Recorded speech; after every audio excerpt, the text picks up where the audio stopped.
Breaking news చూస్తున్నాం. పహల్గామ్ ఉగ్రవాద దాడి తర్వాత పాకిస్తాన్ తో సింధు జల ఒప్పందాన్ని భారతదేశం నిలిపివేసింది.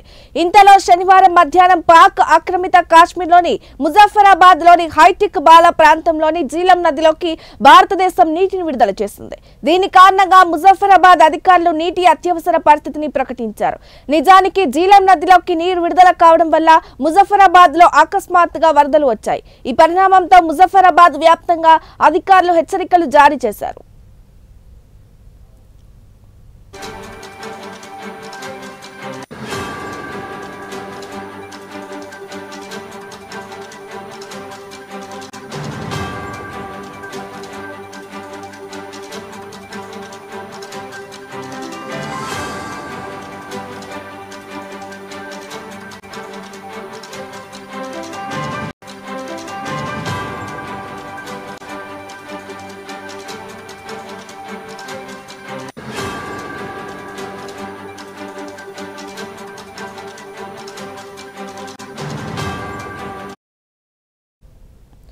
ఇక సమాచారం ప్రకారం ఊరిలోని అనంతనాగ్ జిల్లా నుండి చకోటిలోకి నీరు ప్రవేశించడం వల్ల జీలం నదిలో అకస్మాత్తుగా తీవ్రమైన వరదలు సంభవించాయి. దీని వలన స్థానిక ప్రజలు భయాందోళనకు గురయ్యారు. సింధు జల ఒప్పందం ప్రకారం పాకిస్తాన్ వాడుకుంటున్న 3 నదుల నీటిని గరిష్టంగా ఉపయోగించుకునే మార్గాలను అధ్యయనం చేయాలని కేంద్ర ప్రభుత్వం యోచిస్తోంది.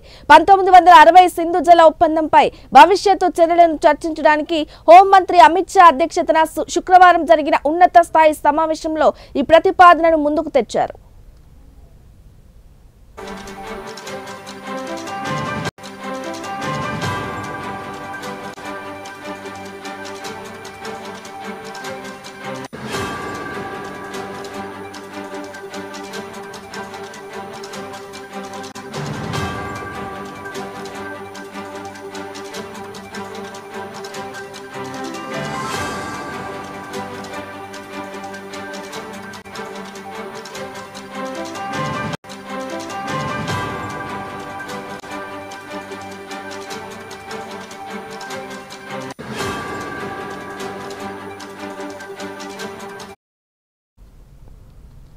ప్రపంచ బ్యాంకు మధ్యవర్తిత్వం వహించిన జల ఒప్పందం ప్రకారం తూర్పు నదులైన సట్లెజ్, బియాస్, రావి జలాలపై భారతదేశానికి ప్రత్యేక హక్కులు ఇవ్వడం జరిగింది.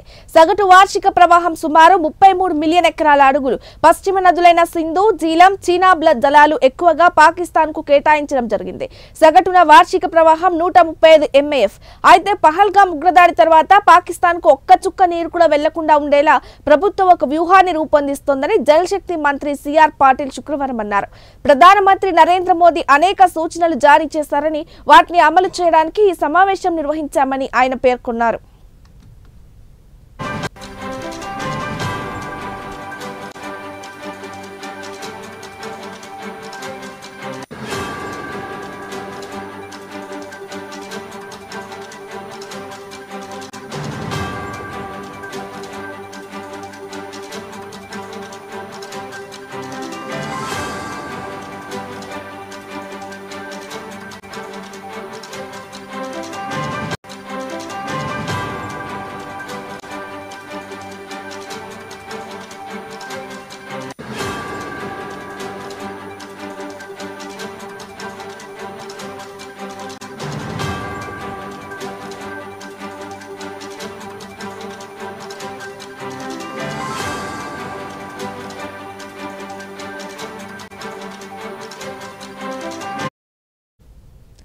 ఇక ప్రభుత్వం తన నిర్ణయాలను సమర్థవంతంగా అమలు చేసేలా దీర్ఘకాలిక ప్రణాళికపై పనిచేస్తోందని అధికార వర్గాలు తెలిపాయి.